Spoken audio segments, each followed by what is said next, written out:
1950s than the shenanigans in the early 1950s with the House Un-American Committee. It's linked back to the same period. The Tea Party events have become magnets for other groups and causes, of course, which some Tea Party activists are furious about and try to chuck out, but not all. Guns rights activists, anti-tax crusaders, absolute libertarians, militia organisers, birthers, who doubt Obama's citizenship, or did, no they still do. Lyndon the Rock supporters and proponents of the sovereign states' rights movement, and there's a big states' rights movement bumbling along underneath all of this as well. Proud right-wing extremists, a popular t-shirt at the rallies. Why did the movement arise? We've already touched on the crisis in America, a cultural, economic and social crisis.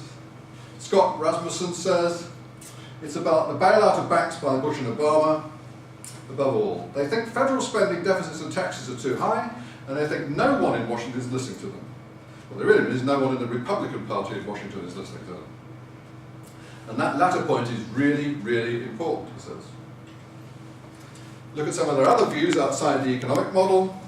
73%, and this is an average, this Washington poll, it seems quite average across all the polls. 73% disapprove of Obama's policy of engaging with Muslim countries.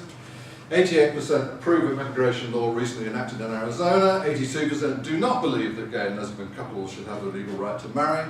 52% believe that lesbians and gays have too much political power. That's what you'd expect, really.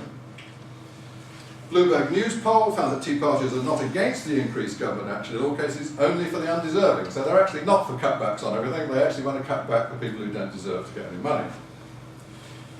Some of them also said, when polled, about half of them at one point in one poll said that they didn't think their taxes were too high.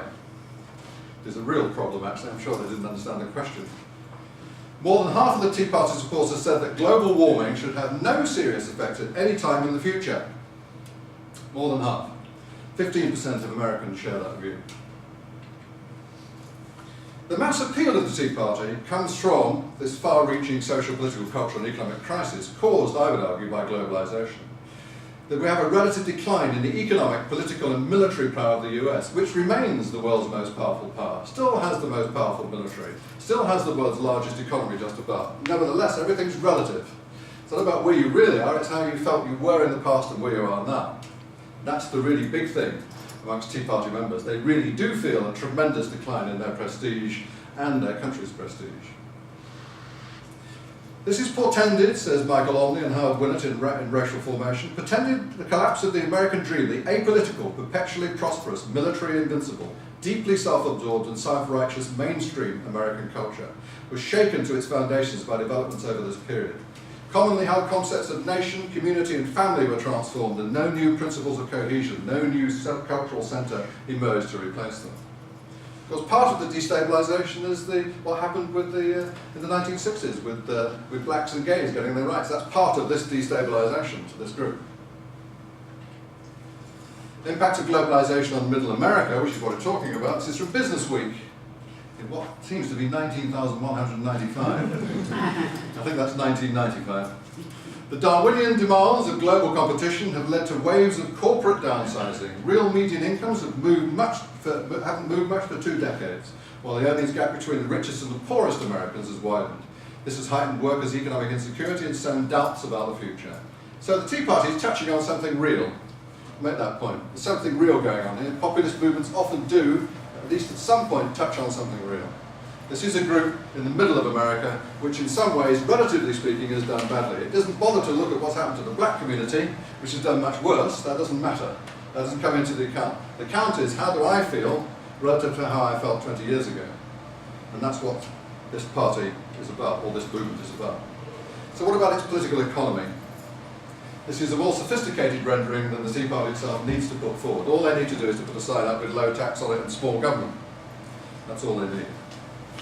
First of all, they want an emphasis on individual autonomy, hostility to the planned reordering of social life. They want to enshrine the market mechanism as the institutional and ethical manifestation of human liberty and democracy. They want they show a renewed populist hatred towards the state. We've had periods in the past when the state was hated, it's come back again. Hostile attitudes towards intellectuals and expertise. So I would be in big trouble if this was delivered to a group of Tea Partiers. They'd be denying everything I said. Returning political control to the state and local spheres. That's very important. These people have come out of localities, they want the power back in their localities. Particularly important in the southern states, of course, where the states' right figures still huge, and the Confederate flag does tend to flutter from time to time. This implies a new economic culture centred on the entrepreneur around capital and competition, a new legitimation of American capitalism, a new scepticism of all forms of collectivism, especially unionisation, one of the hated things, a new toleration of economic royalism in the form of worship of the entrepreneur, a greater disposition towards forms of social authority based on wealth and market success. Northern America has always dined out on wealth and market success. This is a very extreme version of that ideology, which can be very creative in the American system. Essentially, I would argue, this is a depoliticization of markets, as indeed the new right has always done, an economic life under global capitalism. It's a depoliticization of markets. Markets don't have a political side to them. You just let them run, let the whole thing rip, and everything will be fine. Capitalism is a neutral and power-free market environment perfectly attuned to the American dream. An absolutist belief in individualism and the sanctity of private property, and a reordering of civil society and politics as subordinate to the natural equilibrium imperatives of the market. And of course, many leading economists have been on board with a lot of this. This is one of the prestige sides to the new right.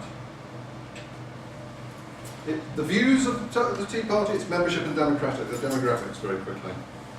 Polls show the vast majority of Tea Party participants are conservative Republicans. So we're talking about a faction, as Scotch Poll said and her colleagues. It's a faction of the Republican Party you're looking at. It's a grassroots populist faction of the Republican Party. Many of them have also been politically active in the past. So it's a grassroots faction which has already been active within the Tory Party, within the Republican Party.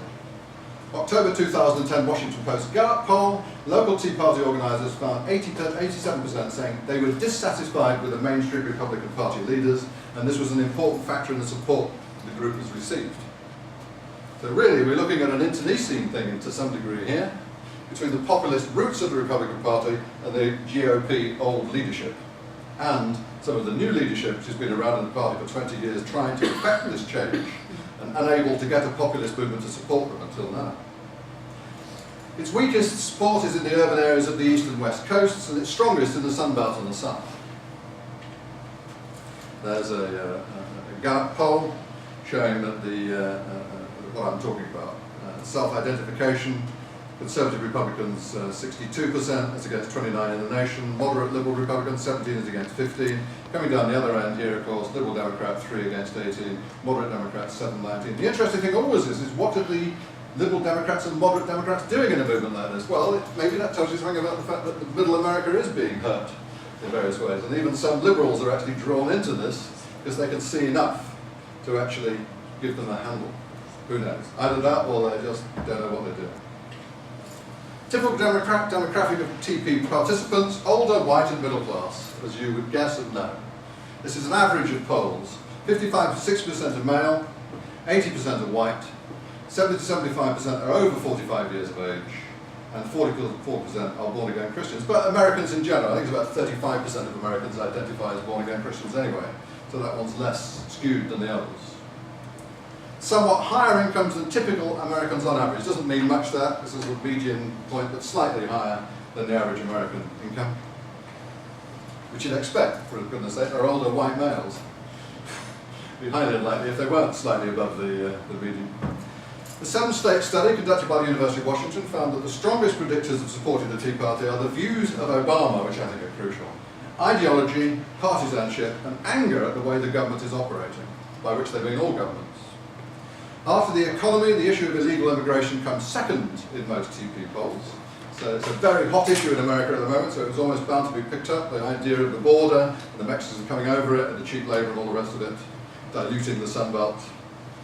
And then social and religious conservative issues are less significant for Tea Party members. This is not a Christian movement like some of the others have been. This is more to do with Homer Simpson and that kind of thing. So the blue-collar America, it's got much more to do with that. Whether Homer would join, I don't know. Have you seen the wonderful one where Homer goes to vote in the last presidential election, and he goes into the voting booth, there's an electronic booth like this, you can't get in, he's too fat. tries to get in, so he says, the guy says, go to the broader one, so he goes to a great big one with an electronic machine in it.